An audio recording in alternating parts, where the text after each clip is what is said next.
एक अंधेरी रात, छोटा सा गांव और एक फकीर की झोपड़ी के द्वार पर कोई जोर से दस्तक दे रहा है। आमतौर से आपके घर पर कोई द्वार ठोके तो आप पूछेंगे कौन है, बुलाने वाला कौन। लेकिन उस फकीर ने उल्टी बात पूछी।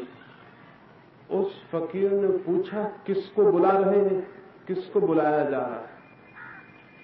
वो फकीर अपनी झोपड़ी के भीतर है, बाहर कोई द्वार ठोकता है। वो फकीर भीतर से पूछता है किसको बुला रहे हैं।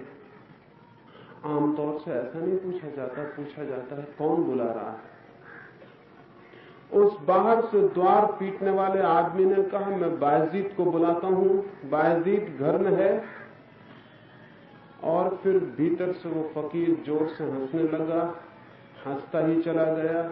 वो बाहर का आदमी बेचैन हो गया। उसने कहा हंसने से कुछ भी ना होगा, मैं पूछता हूं बायजीद भीतर है। उस फकीर ने कहा बायजीद को खोजने निकले हो तो बहुत मुश्किल है, मैं खुद बायजीद को 50 साल से खोज रहा हूं, अभी तक खोज नहीं पाया। ऐसे लोग मुझको ही बायजीद समझते, लेकिन बायजीद को मैं 50 साल से खोज रहा हूं और अब तक खोज नहीं पाया हूं। इसलिए मैं हंसता हूं कि तुम भी किस आदमी को खोजने निकल पड़े हो जो अपने को ही अभी नहीं खोज पाया। उस आदमी ने शायद समझा होगा कि कोई पागल आदमी है। ये बायजीद भी खुद है और कहता है कि मुझे पता नहीं कि मैं कौन हूं। हम सारे लोग सोचते हैं कि हम जानते हैं कि हम कौन हैं और झूठे ज्ञान की वजह से ही जीवन के सत्य को उपलब्ध नहीं हो पाते, न जीवन के आनंद को, न जीवन का रहस्य पता चल पाता है। एक बुनियादी भूल हो जाती है कि हमने ये मान ही लिया है कि हम जानते हैं कौन। ये हमने मान ही लिया है कि जीवन क्या है वो हमें पता है। और जिस आदमी को ये भ्रांति हो गई हो तो उसे जीवन का पता है, वो जीवन को जानने से सदा के लिए वंचित रह जाए तो कोई आश्चर्य नहीं। पहली बात जो हमें पता नहीं है, पता होना चाहिए कि हमें पता नहीं। जो हमें नहीं मालूम है उसे जान लेना कि मालूम है बहुत बड़ी भ्रांतियों के रास्तों पर भटक जाने का द्वार। जीवन क्या है यह भी पता नहीं है तो जीवन में क्रांति कैसे हो सकती है। और हमें चूंकि ये ख्याल बैठ गया है कि हमें पता है जीवन क्या है, इसलिए चारों ओर जीवन हजार हजार इशारे करता है, उन इशारों को भी हम नहीं देखते। हजार खबरें भेजता है, उन खबरों को भी नहीं सुनते। हजार रूपों में प्रकट होता है, हमारी आंखें अंधी रह जाती हैं। हजार स्वर में गीत गाता है, हमारे कान नहीं सुन पाते। हजार हजार रूपों में आता है, हमारी बाहें आलिंगन नहीं कर पाती, क्योंकि हमें ये पता है कि हमें पता ही है। इसलिए जानने के लिए हम आंख उठाते, न हाथ फैलाते, न कानों से सुनते हैं, न प्राणों को उस दिशा में लगाते हैं जहां जीवन जाना चाहते हैं।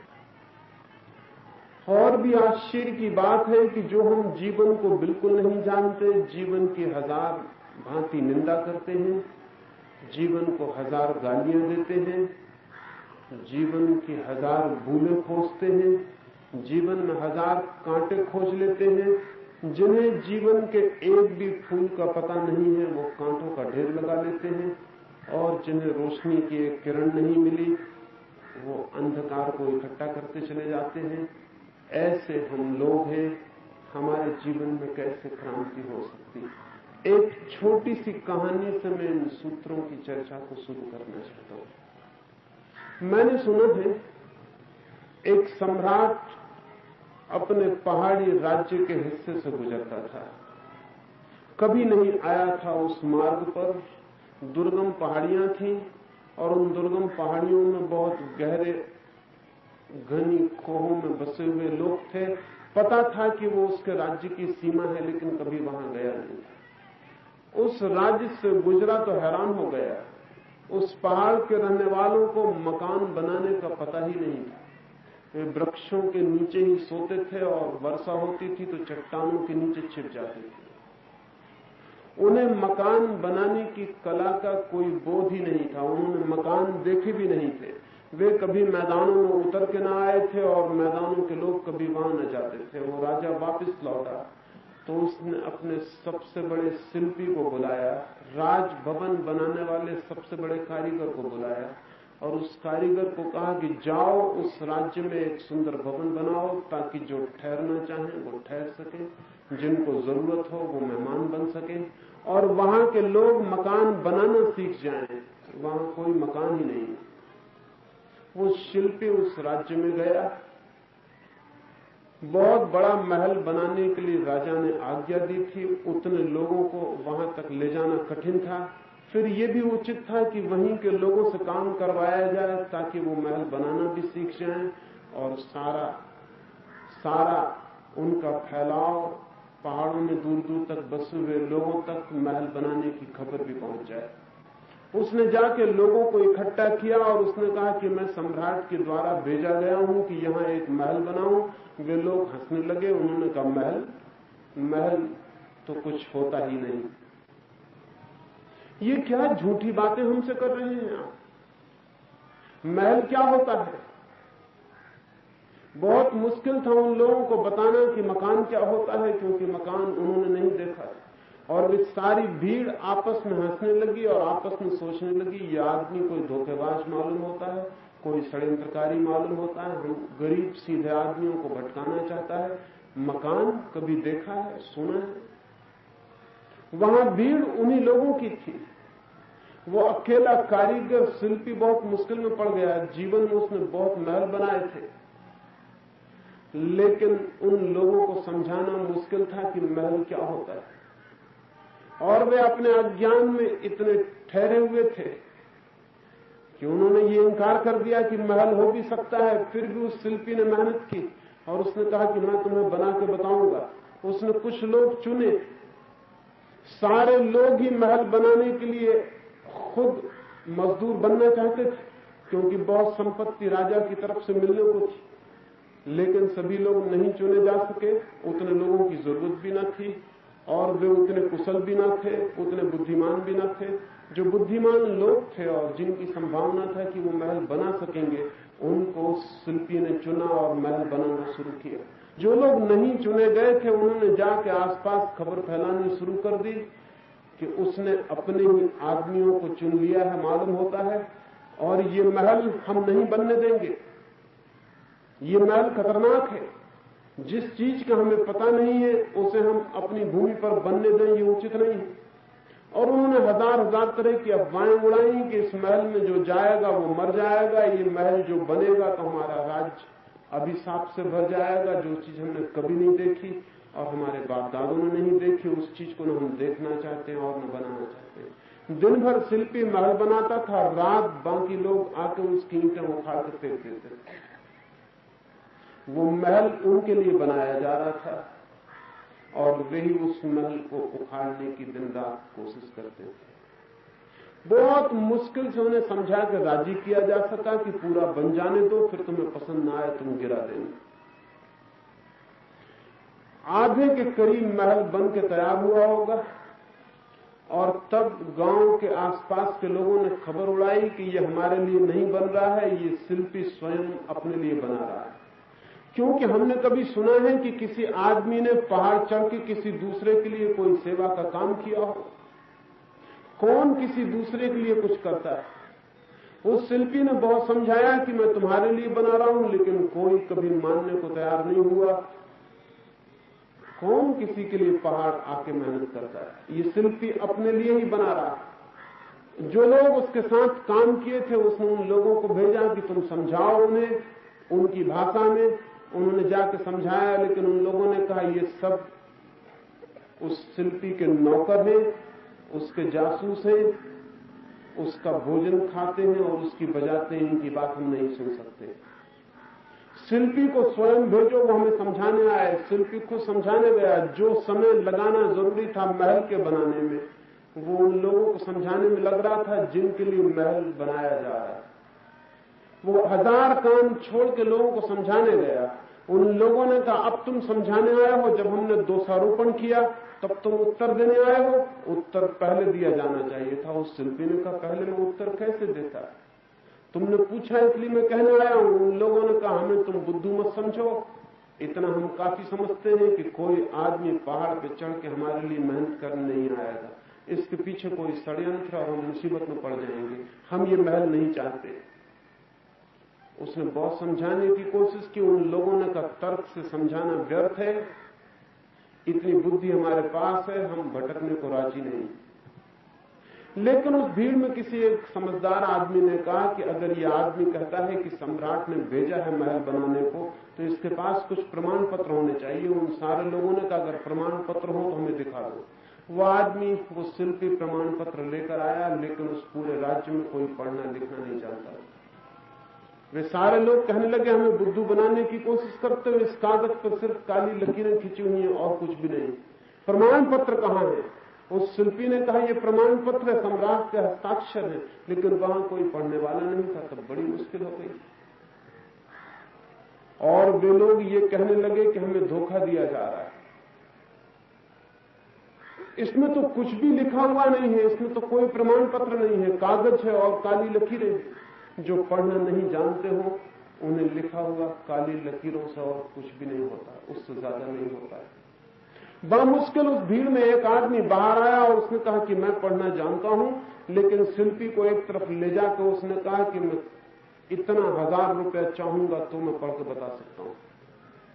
शिल्पी ने कहा कि प्रमाण पत्र सही है, उसके लिए मैं रुष्पत देने को राजी नहीं हूं। उस आदमी ने जाके भीड़ में अफवाह उड़ा दी कि उस कागज में कुछ भी लिखा हुआ नहीं है, वो बिल्कुल धोखाधड़ी है और वो शिल्पी धोखा देने की कोशिश कर रहा है। लोग कहने लगे कि हम तुमसे पूछने आए हैं कि तुम क्या बना रहे हो, किस लिए बना रहे हो, और तुम हमें पढ़ने लिखने की बातों में भटकाना चाहते हो। वो महल नहीं बन सका। उस राज्य के लोगों ने एक एक ईंट उखाड़ के फेंक दी और उस शिल्पी को वापस लौटाना पड़ा। ये कहानी मैंने सुनी और ये कहानी इस जिंदगी के बाबत बहुत सही मालूम पड़ती जो हम जीते। हम करीब करीब ऐसी जिंदगी जीते हैं जिसे बनाने की कोई कला हमें मालूम नहीं। पहली तो बात, जिंदगी क्या है यही हमें मालूम नहीं। मकान क्या है यही मालूम ना हो तो मकान को बनाने की कला बहुत मुश्किल है। और अगर कोई कभी आए और जिंदगी को जान के आके कहे कि जिंदगी ऐसी है, तो हम मानने को राजी नहीं होते, क्योंकि हम जो जानते हैं हम उसे पूरी तरह जानते हैं, हम उससे भिन्न जानने को जरा भी राजी नहीं। इसलिए जीसस जैसे आदमी को सूली पर लटका दिया जाता है, मंसूर जैसे आदमी के हाथ पैर काट दिए जाते हैं, सुकरात जैसे आदमी को जहर पिला दिया जाता है। ये वे लोग हैं जो जिंदगी के महल की खबर लाते हैं, वे शिल्पी, और हम क्रोध से भर जाते हैं क्योंकि हमने न ऐसे जीवन के बाबत सुना है, न देखा है, न हम मानने को राजी। वे प्रमाण पत्र भी लाते हैं अपने साथ, लेकिन उन प्रमाण पत्रों में हमें सिवाय कागजों के और लकीरों के कुछ भी नहीं दिखाई पड़ता। और हम कहते हैं कि हम चाहते हैं प्रमाण पत्र और तुम हमें कागज और लकीरें दिखलाते हो, तुम हमें पढ़ने लिखने की बात करते हो, तुम हमें सोचने समझने की बात करते हो। हम सीधे प्रमाण चाहते हैं, और जो भाषा हम नहीं जानते हैं उसे हम कैसे पढ़ें, और जिस जीवन के द्वार पर हमने कभी दस्तक नहीं दी है और कभी झांक कर नहीं देखा, उसे हम कैसे पहचानें। उस शिल्पी ने उस गांव के लोगों के बीच जैसा अनुभव किया होगा, जीवन के शिल्पी हमारे बीच सदा ऐसा ही अनुभव करते हैं। इसलिए पहला सूत्र आपसे मैं ये कहना चाहता हूं, जीवन क्या है ये हमें ज्ञात नहीं है। अगर इतना हमें अनुभव हो जाए तो हम जीवन को जानने की यात्रा पर निकल सकते हैं। जीवन क्या है इसका हमें कोई पता नहीं है। अगर ये हमें अनुभव हो जाए तो हम जहां जड़ होकर बैठ गए हैं वहां से हिलना हो सकता है और नई यात्रा शुरू हो सकती है। अगर हम ये मानने को राजी हो जाएं कि जो हम जानते हैं उतना ही जानने को नहीं है, जानने को बहुत कुछ बाकी और शेष है, अगर हम ये मानने को राजी हो जाएं कि जो हमें दिखाई पड़ता है वही पर्याप्त नहीं है, बहुत कुछ अनदेखा रह जाता है, बहुत कुछ अनसुना रह जाता है, बहुत कुछ अस्पर्शित रह जाता है, अगर हमें ये ख्याल आ जाए कि हमारे चारों तरफ जितने से हम परिचित हैं उससे बहुत ज्यादा अपरिचित सदा शेष रह जाता है, तो शायद हम अपरिचित को जानने की दिशा में आंखें उठाएं, कदम बढ़ाएं, हाथ फैलाएं, कुछ श्रम करें, कुछ मेहनत करें, कोई नाव बनाएं, कोई मकान बनाएं, उस तरफ जाने का कोई रास्ता, कोई प्रयत्न, कोई साधना शुरू हो। जीवन की क्रांति एक साधना है। जीवन को जानना जन्म ले लेने से पूरा नहीं हो जाता। कोई आदमी पैदा हो गया इसलिए जीवन को नहीं जान लेता है। जन्म तो बीज की भांति है, अगर बीज को हम बगीचे में बोएं तो वो कभी फूल बन सकता है। बीज के भीतर फूल छिपा है, लेकिन बीज खुद फूल नहीं। और अगर बीज ये समझ ले कि मैं फूल हूं तो बात खत्म हो गई, फिर बीज बीज ही रह जाएगा, सड़ेगा, नष्ट हो जाएगा, लेकिन कभी फूल नहीं बन सकेगा। बीज को जानना पड़ेगा कि वो कुछ होने की यात्रा है, कोई संभावना, कोई पॉसिबिलिटी, कोई पोटेंशियलिटी, वो अभी है नहीं, हो सकता है। आदमी हो सकता है कुछ, आदमी है नहीं। हम कुछ हो सकते हैं, हम कुछ है नहीं। हम सिर्फ होने की एक संभावना मात्र है। हम एक बीज हैं जो टूट जाए तो फूल खिल सकते हैं, और अगर न टूटे तो सड़ सकता है, नष्ट हो सकता है, दुर्गंध फैल सकती है। जिस बीज के फूल बन जाने से सुगंध फैलेगी, आकाश में नृत्य होगा रंगों का, वही फूल अगर न बन पाए, बीज ही रह जाए तो सिर्फ दुर्गंध फैलेगी, न कोई नृत्य होगा, न कोई सुगंध होगी, सिर्फ दुर्गंध फैलेगी, सड़ेगा बीज, नष्ट होगा और मरेगा। हम मरते हैं, नष्ट होते हैं, लेकिन न तो हम जीवित हैं और न हम जीवन को उपलब्ध होते हैं। हम उन बीजों की तरह हैं जो पागल हो गए हों और समझते हैं कि हम फूल हो गए। मनुष्य को जानना पड़ेगा कि वो सिर्फ बीज है, एक संभावना है, कुछ हो सकता है, लेकिन हो नहीं गया। ये मैं पहला सूत्र कहना चाहता हूं आपसे। हम हैं कुछ होने के लिए। जैसे कोई तीर किसी प्रत्यंशता पर चढ़ा हो, कोई तीर किसी धनुर्मान पर चढ़ा हो, और धनुष पर चढ़ा हुआ तीर सिर्फ संभावना है।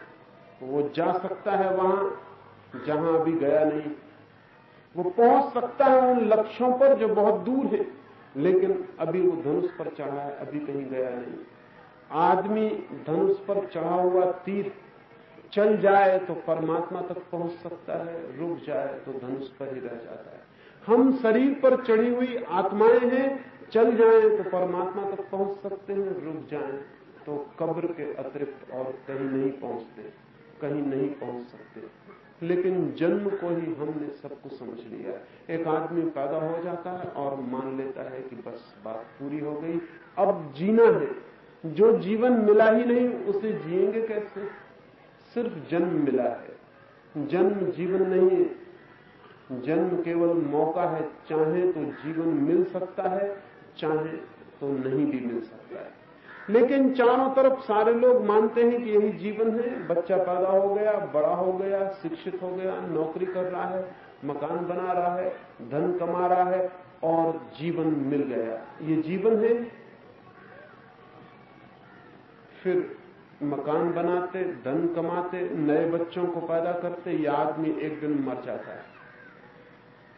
ये जन्म से लेकर मरने तक की पूरी यात्रा हो जाती है। जीवन का रस कहां मिलता है, जीवन की सुगंध कहां मिलती है, जीवन का संगीत कहां सुनाई पड़ता है। जैसे कोई आदमी वीणा को कंधे पर रखे हुए जीवन भर घूमता रहे और कहे कि मेरे पास संगीत है, वो झूठ नहीं कहता है, लेकिन झूठ कहता है।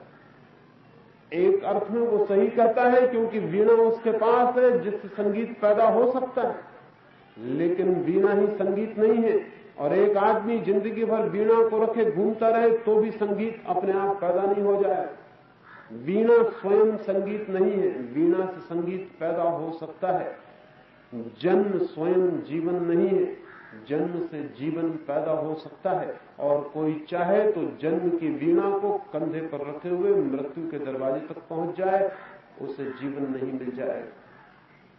जन्म तो मिलता है मां बाप से, जीवन कमाना पड़ता है स्वयं। जन्म मिलता है दूसरों से, जीवन पाना पड़ता है खुद। जन्म मिलता है, जीवन खोजना पड़ता है। जीवन की खोज एक कला है और जन्म ले लेना बिल्कुल ही प्राकृतिक घटना है जिसका कोई बहुत बड़ा मूल्य नहीं है।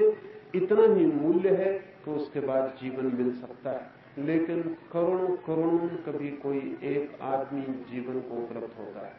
हम सब मरे हुए ही जीते हैं और मरे हुए ही मर जाते हैं। हम सिर्फ जन्मते हैं और मर जाते हैं। जन्म और मृत्यु के बीच जो लंबा फासला है, हम सोचते हैं वही जीवन है। धन जरूर हम इकट्ठा करते हैं, ज्ञान भी इकट्ठा करते हैं, पद प्रतिष्ठा भी इकट्ठी करते हैं, और फिर शायद सोचते हैं ये जो इकट्ठा कर लिया यही जीवन है। कितना ही धन इकट्ठा हो जाए, जीवन का धन से क्या संबंध, और कितने ही शास्त्रों का ज्ञान जान लिया जाए और कितना ही बड़ा कोई पंडित हो जाए, जीवन को जानने से पांडित्य का क्या संबंध। और चाहे कोई सारे जगत को जीत ले, सारे पृथ्वी का सम्राट हो जाए, और चाहे कोई चांद तारों पर जाके झंडे गाड़ दे, लेकिन इस सब से जीवन का क्या संबंध। मैंने एक रूसी लोक कथा सुनी। मैंने सुना है कि एक कवि एक वृक्ष के नीचे बैठा हुआ है। सुबह सूरज निकला है और वो कवि उस वृक्ष के नीचे बैठ के अपनी कविताएं पढ़ रहा है। वहां कोई भी नहीं है, सिर्फ वृक्ष पर एक कौवा बैठा हुआ है। वो कवि अपनी पहली कविता पढ़ता है और कहता है कि मैंने सारी दुनिया के धन को पा लिया, मैं सोलोमन का खजाना पा लिया हूं, मैं कुबेर हो गया हूं, मेरे पास सब कुछ है, जो भी पाया जा सकता है वो मैंने पा लिया है। और वो बहुत गौरव से चारों तरफ देखता है, वहां तो कोई भी नहीं है, सिर्फ ऊपर कौवा बैठा हुआ है। वो कौवा जोर से हंसता है और कहता है, सो व्हाट, इससे क्या हुआ। उस कवि ने बहुत घबरा के देखा, वहां कोई भी नहीं है, एक कौवा ऊपर बैठा हुआ। उसने कहा, क्या ये कौवा बोल रहा है सो व्हाट? मैंने बड़े बड़े मनुष्यों के सामने अपनी कविताएं पढ़ी हैं और लोगों ने प्रशंसा की है, और तू एक मूर्ख कौवा कहता है सो व्हाट, इससे क्या हुआ। वो कौवा कहता है कि निश्चित ही मैं कहता हूं, क्योंकि जहां तक हम समझते हैं धन की मूढ़ता मनुष्यों को छोड़कर न किसी पशु को है, न किसी पक्षी को है, न किसी पौधे को है। तो अगर तुम मनुष्यों के बीच में ये कविता पढ़ोगे कि मैंने सोलोमन का खजाना पा लिया है, तो लोग ताली बजाएंगे, क्योंकि वे भी सोलोमन का खजाना भीतर से पाना चाहते हैं। वे उतने ही नासमझ हैं जितने नासमझ तुम हो। उनकी नासमझी कविता नहीं बन पाती, तुम्हारी नासमझी कविता बन गई, इसके अतिरिक्त और कोई फर्क नहीं। वो कौवा कहता है, लेकिन पा लिया तुमने सारा खजाना, फिर क्या होगा, इससे क्या होता है। उस कवि ने कहा, ना समझ कौवे, तू समझेगा नहीं, मैं तुझे दूसरी कविता सुनाता हूं। लेकिन वो आदमी तो वही है, कविताएं कितनी ही करे, उसका मन वही है, उसका लोभ वही है। दूसरी कविता में वो कहता है, मैंने सारी पृथ्वी जीत ली, मैं चक्रवर्ती सम्राट हो गया हूं, मुझसे ऊपर अब कोई भी नहीं है, सब मेरे पैरों के नीचे। वो कौवा फिर हंसता है और कहता है, सो व्हाट, इससे क्या होगा। माना कि तुम सारे लोग तुम्हारे नीचे आ गए, तुम्हारे पैरों के नीचे, और तुम सबके मालिक हो गए, लेकिन इससे होगा क्या, इससे तुम पा क्या लोगे।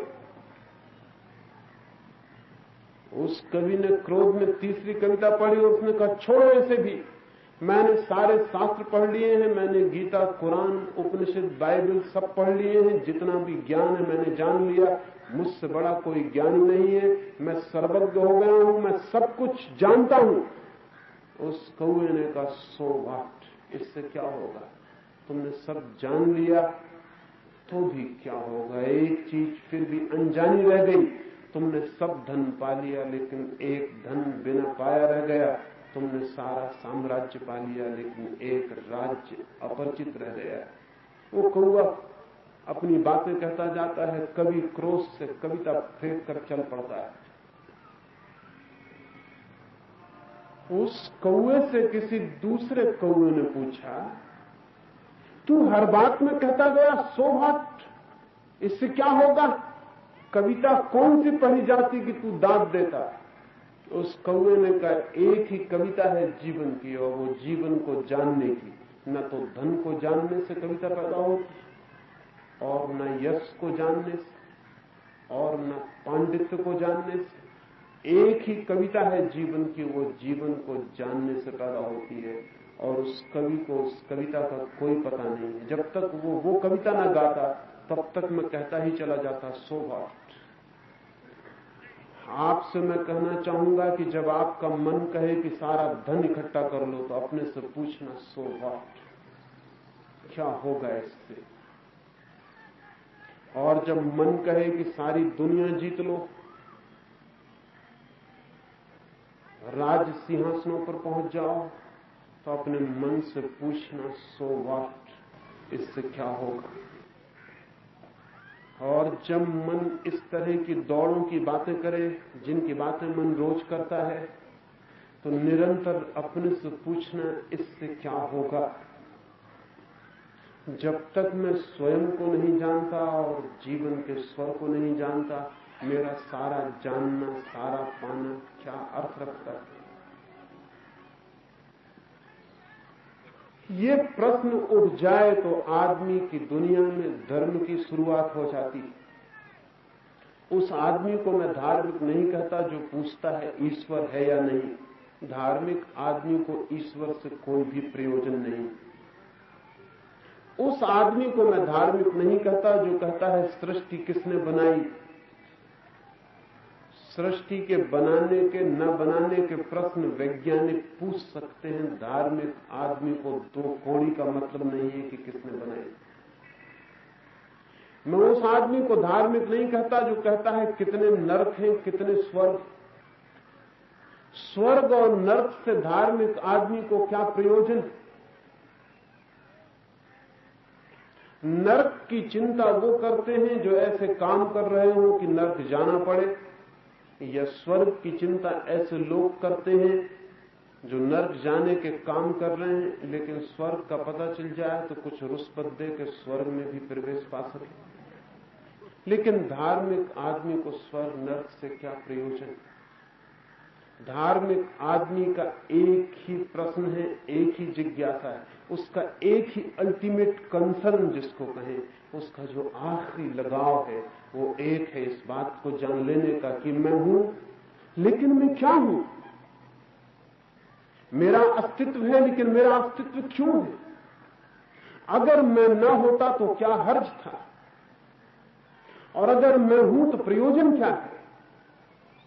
क्या मैं अपने इस होने को क्षुद्रतम में खोता चला जाऊं, रोज सुबह उठूं और वही करूं 40-50 वर्षों तक?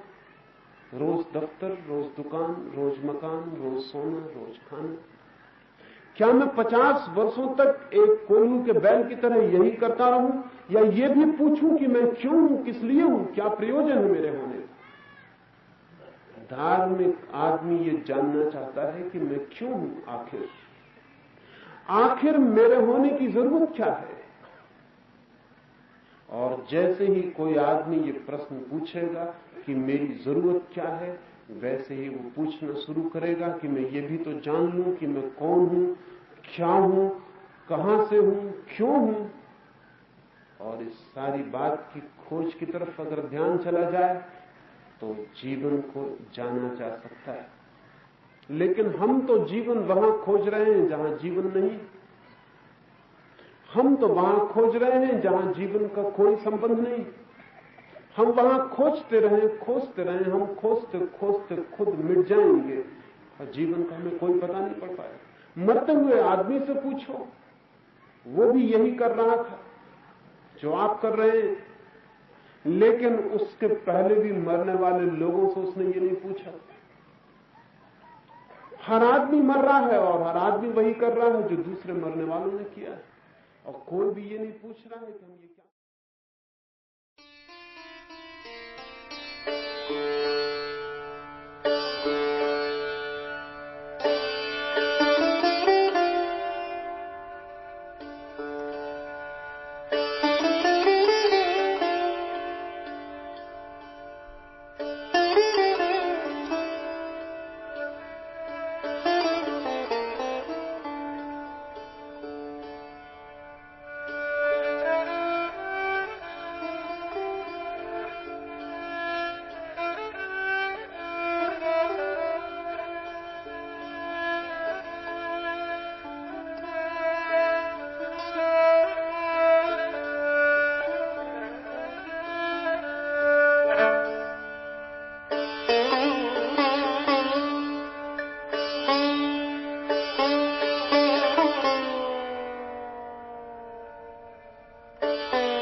एक रात एक महल के ऊपर सम्राट सोया है, सो नहीं पा रहा है, नींद नहीं लग रही है। किस सम्राट को नींद लगती? सम्राट को नींद लगना बहुत मुश्किल है। जो बहुत लोगों की नींद छीन लेते हैं, उनकी खुद की नींद कैसे लग सकती है? वो करवटें बदल रहा है। सम्राट हमेशा ही करवटें बदलते हैं, और इसलिए सम्राटों को करवट बदलने में सुविधा रहे, इसलिए बहुत अच्छे गद्दे तकियों का इंतजाम करना पड़ता है। सोने वाला बहुत गद्दे तकियों की फिक्र नहीं करता। जिससे नींद आती है उससे जमीन भी बहुत बहुमूल्य गद्दी हो जाती है, और जिससे नींद नहीं आती उसी गद्दियां भी कांटे ही मालूम पड़ती रहती हैं। वो करवटें बदल रहा है। आधी रात बीत गई है, तब उसे ख्याल आता है कि कोई ऊपर छप्पड़ पे चल रहा है। वो पूछता है कौन है ऊपर? वो घबरा गया। सम्राटों के पास बंदूकें हैं, तलवारें हैं, पहरे हैं।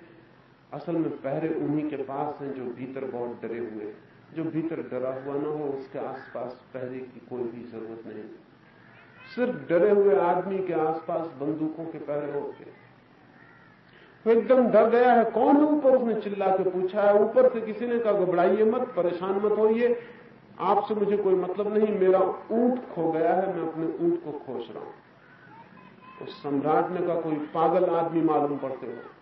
महलों की छतों पर ऊंट खोया करते हैं, छप्परों पर, खपड़ों पर ऊंट खोते हैं। सम्राट ने पहरेदार को उठाया और कहा कि देखो कौन है ऊपर, पकड़ो उससे। लेकिन वो आदमी ने मालूम कहां चला गया। लेकिन सम्राट रात भर सोचता रहा, इसका मतलब क्या है? कोई आदमी छप्पर पर ऊंट खोजता है। वैसे ही नींद नहीं आई, रात भर सोचता रहा, रात भर सोचता रहा। सुबह सुबह झपकी लगी तो उसे सपना दिखाई पड़ा कि सपने पर वो आदमी फिर छप्पर पर ऊंट खोज रहा। वो उससे पूछता है कि क्या ऊंट छप्परों पर खोजे जाते हैं? ऊंट छप्परों पर खोते ही नहीं। तो वो आदमी उससे सपने में कहता है और तुम वहां जीवन खोज रहे हो जहां जीवन खोया ही नहीं। अगर जीवन मिल सकता है धन में, यश में, पद में, प्रतिष्ठा में, तो ऊंट भी छप्परों पर मिल सकते हैं। ऊंट तो छप्परों पर खो भी सकते हैं, लेकिन जीवन न तो धन में खोया है, न पद में, न बाहर के सामान में, न मकानों में। जीवन तो वहां है जहां तुम। वो घबरा के जाग गया है। सुबह वो अपने दरबार में बैठा है, चिंतित है, और तभी एक आदमी दरबार में घुसता हुआ भीतर चला आया। द्वारपाल ने रोकने की कोशिश की, लेकिन वो नहीं रुका। द्वारपाल ने उससे पूछा भी कहां जाते हो? उस आदमी ने कहा कि मैं धर्मशाला में थोड़े दिन के लिए मेहमान होना चाहता हूं, मैं इस सराय में रुकना चाहता हूं। उस द्वारपाल ने कहा पागल हो गए हो? मालूम होता है इस बस्ती में पागल छूट गए हैं। रात एक पागल मकान के ऊपर चढ़ा हुआ है और जो कहता था कि ऊंट खो गया है। एक तुम पागल हो कि राजा के महल को तुम सराय कह रहे हो, धर्मशाला कह रहे हो। ये सराय नहीं है, सम्राट का निवास स्थान है। उसने कहा कि तुमसे बात नहीं करूंगा, सम्राट से ही बात करूंगा। वो भीतर गया, दरबार में से जाके सम्राट से कहा कि मैं इस सराय में कुछ दिन मेहमान होना चाहता हूं, आपको कोई एतराज तो नहीं? उस सम्राट ने कहा कि बड़ी मुश्किल की बातें हैं, ये मेरा निवास स्थान है, सराय नहीं। लेकिन वो अजनबी आदमी कहने लगा, निवास स्थान? कुछ वर्षों पहले मैं आया था, तब यहां मैंने इसी सिंहासन पर दूसरे आदमी को बैठे देखा। सम्राट ने कहा वो मेरे पिता थे, उनका देहावसान हो गया। उस अजनबी आदमी ने कहा मैं उनके पहले भी आया था, तब मैंने तीसरे ही आदमी को बैठे देखा था। उस आदमी ने, सम्राट ने कहा वो मेरे पिता के पिता, वो भी चल बसे। वो आदमी हंसने लगा। उसने कहा कि जहां मेरे देखते देखते रहने वाले बदल जाते हैं उसको निवास स्थान कहना उचित होगा। तुम कितने दिन तक यहां रहोगे? जहां तक मैं समझता हूं, जब मैं दोबारा आऊंगा चौथा आदमी मिलेगा और वो कहेगा कि पिताजी थे वो जो पहले बैठे थे, उनका देहावसान हो गया। इसलिए मैं इसे सराय कहता हूं और कुछ दिन यहां ठहर जाना चाहता हूं। तुम्हें कोई ऐतराज तो नहीं है? उस सम्राट को एकदम ख्याल आया कि यह आदमी वही होना चाहिए जो रात ऊंट खोज रहा था। उसने उस सम्राट में उतर कर उसके पैर पकड़ लिए। उस आदमी ने कहा मेरे पैर मत पकड़ो, अपने ही पैर पकड़ लो, क्योंकि तुम्हारे पैर तुम्हें वहां ले जा रहे हैं जहां तुम्हें जाना नहीं है। तुम्हारे पैर तुम्हें वहां पहुंचा रहे हैं जहां पहुंचने को कुछ नहीं है। तुम्हारे पैर तुम्हें उस यात्रा पर गतिमान किए हुए हैं जो शून्य में समाप्त होती है। अपने ही पैर पकड़ो और उस तरफ चलो जहां जीवन है, जहां सत्य। वो आदमी, वो सम्राट उसी दिन उस महल को छोड़ के चला गया। उसके घर के लोग कहने लगे महल को छोड़ के आप कहां जा रहे हैं? उसने कहा महल होता तो मैं छोड़ के न जाता, सराय है जिसे छोड़ ही देना पड़ेगा, उसे पकड़ के रखने से परेशानी ही होने को और कुछ भी नहीं। लेकिन हम जिंदगी में सराय को घर समझे हुए हैं, कोड़ियों को धन समझे हुए हैं, आसपास की भीड़ को मित्र परिवार समझे हुए हैं, और एक चीज जिसे समझने से कुछ हो सकता था उसको भर अंधेरे में डाले हुए हैं, वो स्वयं के होने को अंधेरे में डाले हुए हैं।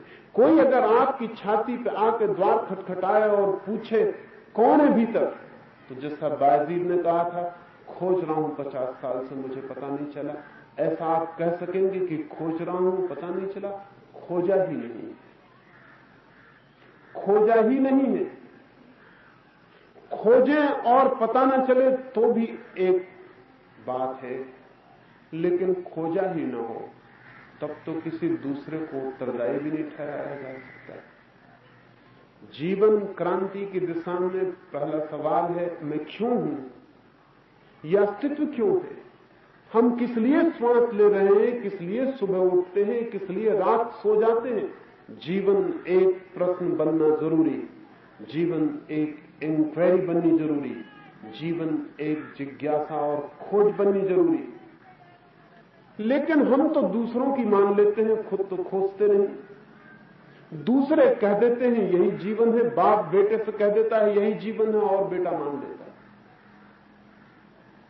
है। गुरु विद्यार्थियों से कह देते हैं यही जीवन, नेता अनुयायियों को कह देते हैं यही जीवन, जाने वाले आने वालों को कहते चले जाते हैं यही जीवन है, और हम सब मानते चले जाते हैं।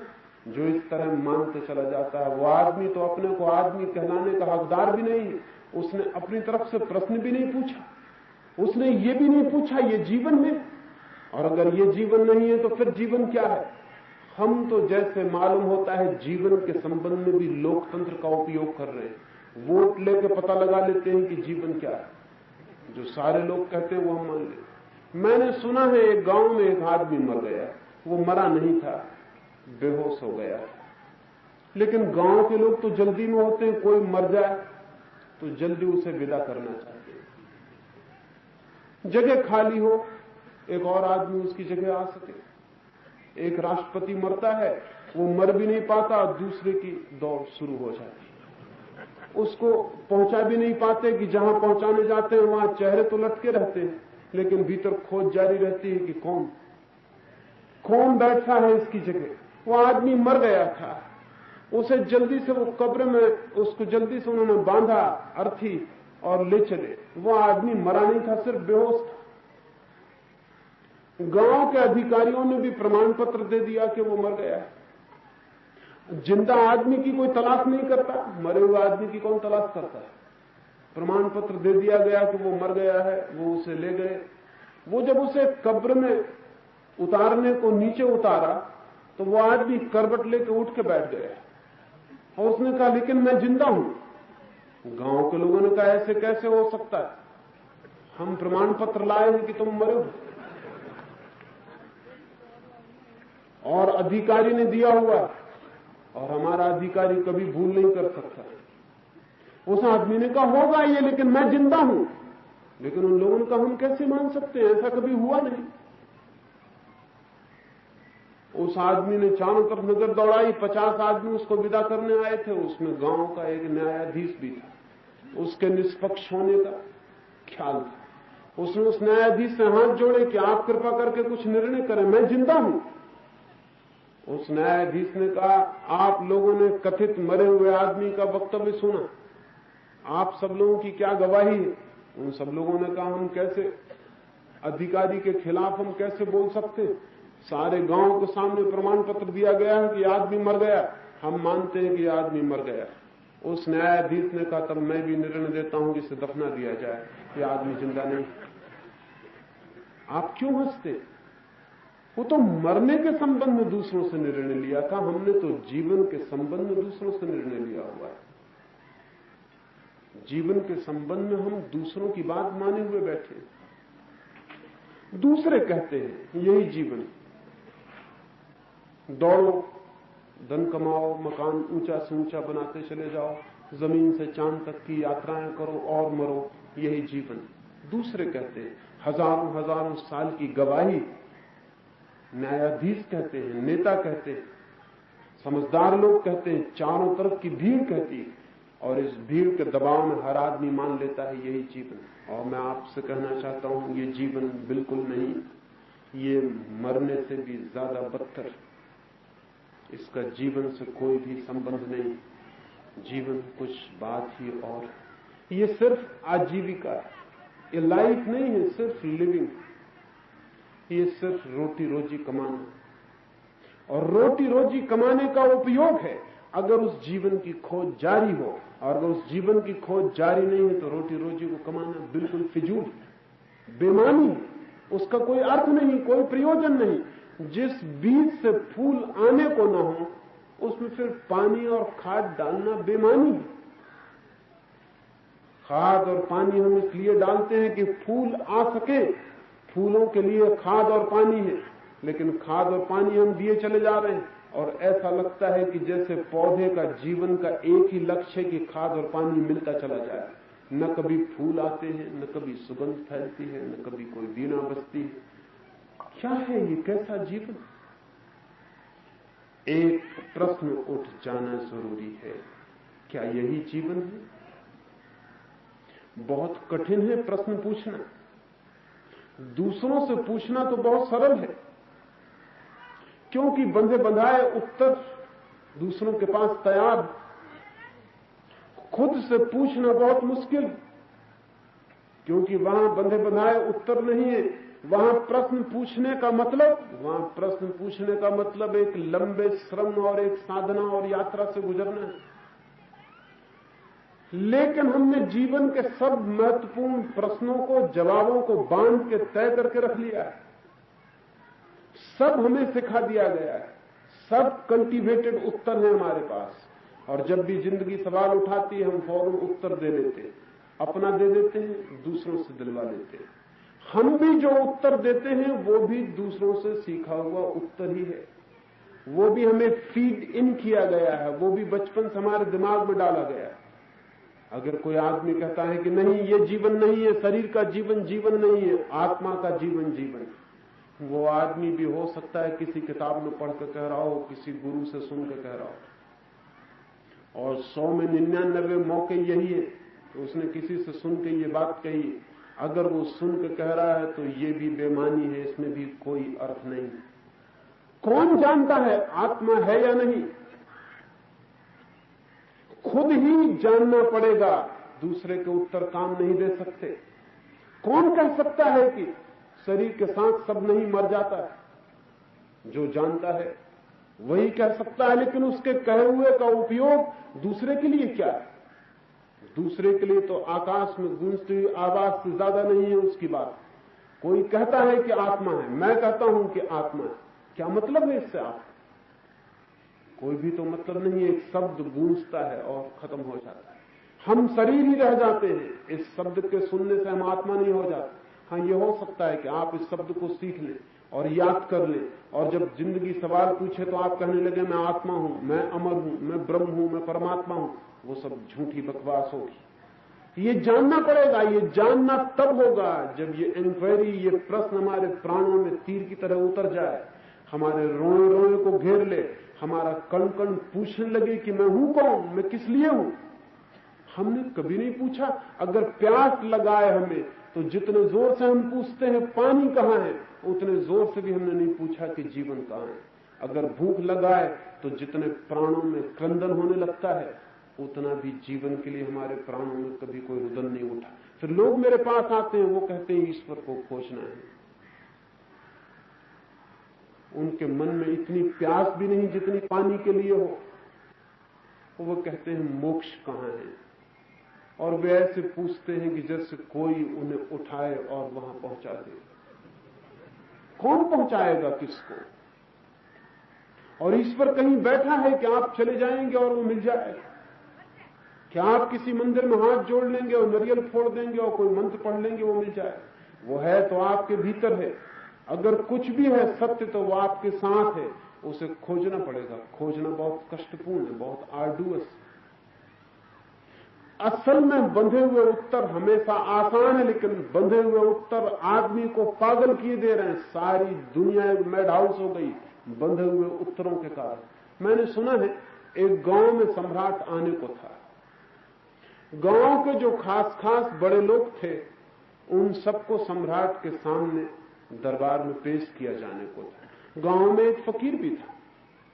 वो गांव का फकीर भी बहुत प्रसिद्ध था। गांव के लोग उससे पूछते थे। गांव के लोगों ने कहा हमारा फकीर भी जाएगा और नंबर 1 वही खड़ा होगा हमारे गांव की तरफ से सम्राट से मिलने। लेकिन सम्राट के काम करने वाले नौकर चाकरों ने कहा फकीर कभी सम्राट से मिला नहीं, उसे तौर तरीका मालूम नहीं, शिष्टाचार मालूम नहीं, वो कुछ गड़बड़ कर दे, कुछ से कुछ कह दे, तो फकीर को सब सिखा दिया जाना चाहिए कि वो क्या क्या उत्तर दे। गांव के लोगों ने कहा हम इसके लिए राजी हैं। फकीर भी राजी हो गया। उसने कहा मुझे पता नहीं दरबार में क्या कहना, क्या पूछा जाएगा, सब गड़बड़ हो सकता है। राजा के आदमियों ने फकीर को कुछ 4-6 बातें सिखाई। पहला तो उन्होंने कहा कि सम्राट आपसे पूछेंगे आपकी उम्र क्या है। वृद्ध फकीर है। आपकी उम्र कितनी है? उसने कहा मेरी उम्र 70 वर्ष। कहा आप ठीक से याद रखना, पहले पूछेंगे आपकी उम्र कितनी, फिर आपसे वो पूछेंगे कितने दिन से आप साधना कर रहे हैं। तो उसने कहा मैं 30 वर्ष से साधना कर रहा हूं। ऐसे 4-6 प्रश्न तैयार करवा दिए। फिर सम्राट आए और सब गड़बड़ हो गई। सम्राट ने पहले पूछा कि आप कितने दिन से फकीर हो गए हैं, कितने दिन से साधना कर रहे हैं। उस आदमी ने कहा 70 वर्ष, क्योंकि उत्तर तो तैयार था। सम्राट ने कहा 70 वर्ष से, तब तो आपकी उम्र बहुत होगी, आपकी उम्र कितनी? उस आदमी ने कहा 30 वर्ष। उत्तर तो तैयार था। सम्राट ने कहा कि इम्पॉसिबल, ये तो हो नहीं सकता, ये तो असंभव है। 30 साल आपकी उम्र है और 70 साल से आप साधना कर रहे हैं, आप पागल तो नहीं है? या तो आप पागल हैं या मैं पागल हूं। उस फकीर ने कहा हम दोनों पागल हैं। सम्राट ने कहा क्या मतलब, तुम मुझे पागल कहते हो? उस फकीर ने कहा कि निश्चित, क्योंकि आप गलत सवाल पूछ रहे हो, मुझे गलत जवाब देने पड़ रहे हैं, और सब तैयार है, और पहले से नौकर चाकरों ने सब सिखा के रखा है कि गड़बड़ करना मत। आप पागल हैं क्योंकि आप गलत सवाल पूछ रहे हैं, और मैं पागल हूं क्योंकि मैं गलत जवाब दे रहा हूं। लेकिन मेरी मजबूरी, सब उत्तर तैयार। हमारे सब उत्तर भी तैयार है। अगर परमात्मा के सामने कभी हम खड़े किए गए और परमात्मा ने हमसे कुछ सवाल पूछे, तो एकाध उत्तर आपका अपना होगा। एकाध ऐसा उत्तर होगा जो आप कह सके मैं दे रहा हूं। अगर एक भी उत्तर ऐसा आपके पास नहीं है, तो आपको जीवन की कोई रूपरेखा, कोई ओर छोर कुछ भी नहीं मिल सकता। परमात्मा के सामने आप खड़े हैं, समझ लें, और पूछा गया है कुछ, एक भी उत्तर आपके पास अपना है, या कि सब सीखा हुआ, स्कूल में सीखा हुआ, पाठशाला में सीखा हुआ, गुरु के पास, साधु के पास, मुनि के पास, शास्त्र में, समाज से, मां बाप से, सब सीखा हुआ, एक उत्तर आपका अपना नहीं। कम से कम जीवन के संबंध में तो एक उत्तर अपना होना चाहिए। जीवन क्या है, ये प्रश्न ही पैदा नहीं होता हमारे भीतर, उत्तर कहां से आएगा, ये प्रश्न ही हमने नहीं पूछा है। और हम पूछने में डरते भी हैं, क्योंकि अगर हम ये पूछेंगे तो जैसे हम जीवन समझ रहे हैं वो सब अस्त व्यस्त होना शुरू हो सकता है। एक आदमी पागल की तरह धन इकट्ठा किए जा रहा है, अगर वो पूछे कि जीवन क्या है, तो निश्चित है ये बात कि पागल की तरह कल धन इकट्ठा नहीं कर सकेगा, ये प्रश्न सब गड़बड़ कर देगा। अगर धन पागल की तरह इकट्ठे करते चले जाना है तो प्रश्न से बचना जरूरी है। इसलिए हम सब अवॉइड कर रहे हैं, जिंदगी के असली सवालों को हटाते हैं, कहते हैं कल पूछ लेंगे। जवान आदमी कहता है अभी तो मैं जवान हूं, परमात्मा की बातचीत, बुढ़ापे में पूछ लूंगा। आदमी कहता है कल पूछ लेंगे, परसों पूछ लेंगे। रोज हम आगे टालते हैं, रोज हम आगे टालते हैं। क्यों इतना डर है?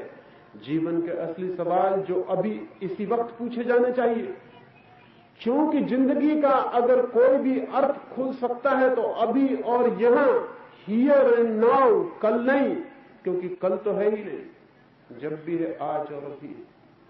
मैंने सुना है एक सूफी फकीर एक तीर्थ यात्रा पर निकला हुआ है, 4-6 मित्र और साथ थे, एक गांव में ठहरे, उन चारों ने भीख मांगी। फिर उस सूफी फकीर को कहा कि तुम जाओ और बाजार से हलवा खरीद लाओ। वो हलवा खरीद के ले आया। फिर उन 5 में विवाद होने लगा, क्योंकि हलवा थोड़ा था, 5 वे ज्यादा थे, भूख ज्यादा थी, और उनमें विवाद होने लगा कि सबसे ज्यादा हिस्सा किसे मिलना चाहिए। उनमें एक भक्त था, उसने कहा मैं भगवान का सबसे ज्यादा प्यारा हूं, मुझे हिस्सा ज्यादा मिलना चाहिए। उनमें एक योगी था, उसने कहा क्या बात करते हो, मुझसे ज्यादा शीर्षासन किसी ने कभी नहीं किया, मुझे ज्यादा मिलना चाहिए। उनमें तीसरा एक पंडित था, उसने कहा मेरे से ज्यादा शास्त्र जानने वाला कोई भी नहीं है, हलवा पर पहला हक मेरा है, जो बचे वो तुम्हारा, पहले मैं लूंगा। आखिर विवाद बढ़ गया और सुबह तो बीत गई, सांझ आ गई, वो हलवा एक तरफ रखा है, विवाद बढ़ता चला गया और निर्णय नहीं हो सका कि कौन ले। तब उस सूफी फकीर ने कहा एक काम किया जाए, हम 5 सो जाएं और रात जो सबसे श्रेष्ठ सपना देखे वो सुबह बताएं, हम 5 अपने सपने बताएं, जिसका श्रेष्ठतम सपना होगा वही मालिक है। रात भर सोना पड़ा। सुबह उठ के ही भक्त ने कहा कि मैंने सपना देखा कि भगवान खड़े हैं और कह रहे हैं तुझसे ज्यादा प्यारा भक्त मेरा कोई भी नहीं है, इसलिए मैं कहता हूं कि हलवे पे मेरा हक है। योगी ने कहा कि मैं जैसे ही सोया देखा कि समाधि की अवस्था में चला गया हूं। ऐसी निर्विकल्प समाधि जैसी मुश्किल कभी किसी को मिलती। हकदार में हूं। उन चारों ने अपने दावे किए। फिर 5वां उस सूफी फकीर का सवाल आया, उससे पूछा तुम्हारा क्या कहना है। उसने कहा कि मैंने रात में देखा कि भगवान मुझसे कह रहे हैं उठ और हलवा खा, तो मजबूरी थी, आज्ञा मुझे पालन करनी पड़ी, मैं तो हलवा खा गया।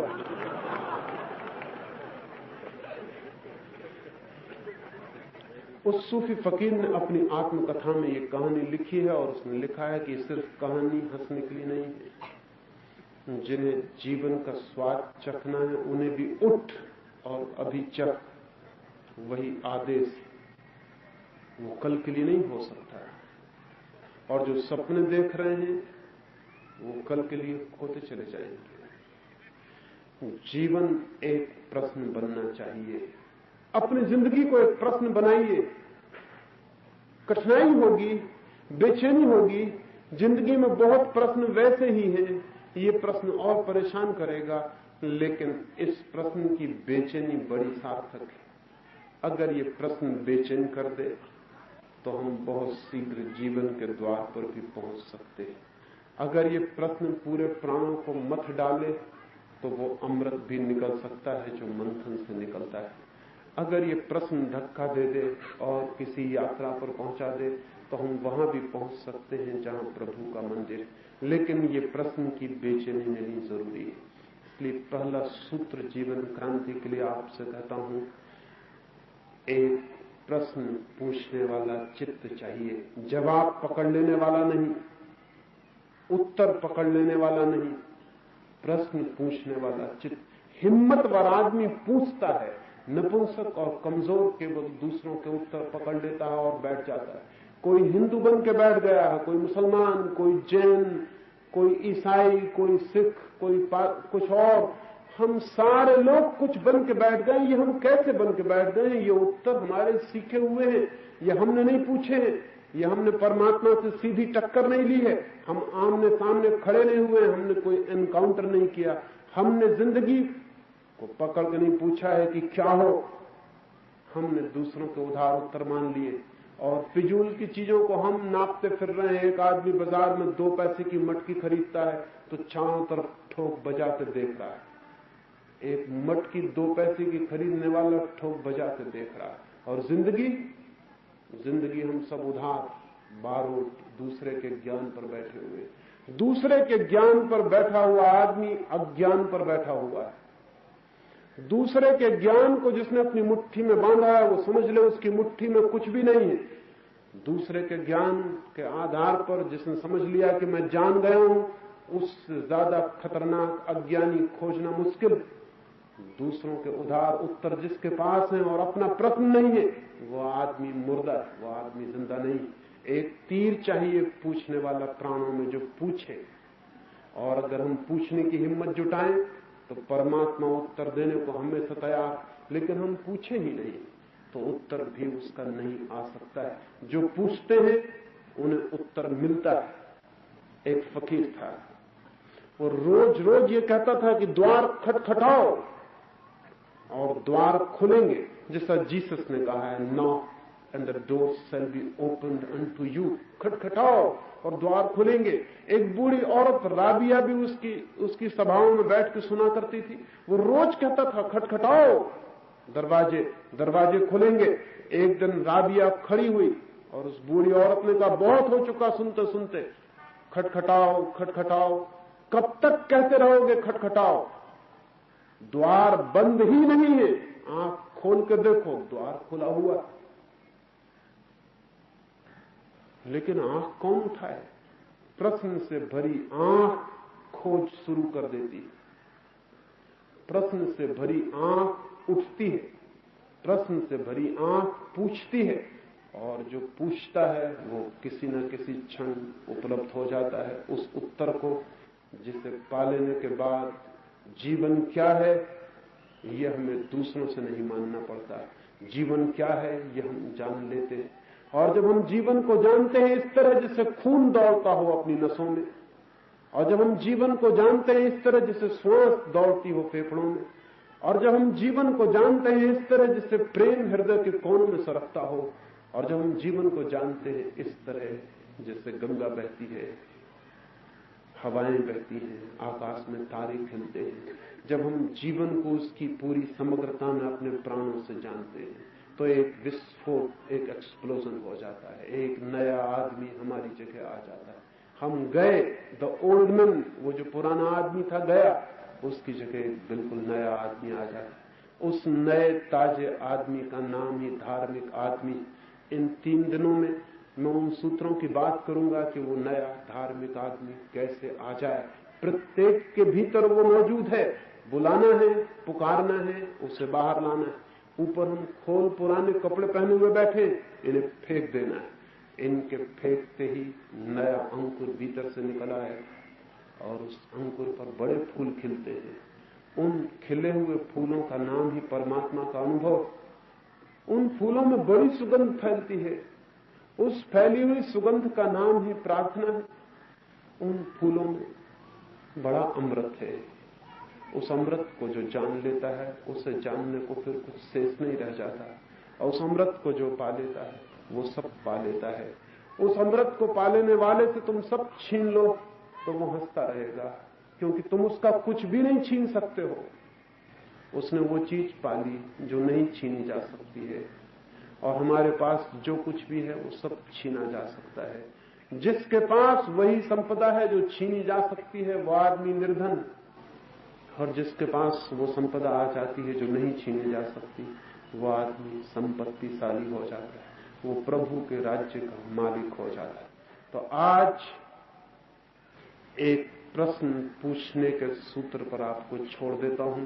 पूछें, रात सोते पूछें, सुबह उठते पूछें, खाना खाते पूछें, दुकान पर काम करते पूछें, दफ्तर में जाते पूछें, जीवन क्या है? क्या यही जीवन है? कोल्हू की बैल की तरह मैं घूमता रहूं, यही है जीवन? और किसी बंधे हुए और बासे उत्तर को स्वीकार न करें, निश्चित ही वो उत्तर आएगा जो आपका अपना है और जो परमात्मा देता है। मेरी बातों को इतने प्रेम और शांति से सुना, उससे बहुत अनुग्रहित हूं, और अंत में सबके भीतर बैठे परमात्मा को प्रणाम करता हूं। मेरे प्रणाम स्वीकार करें।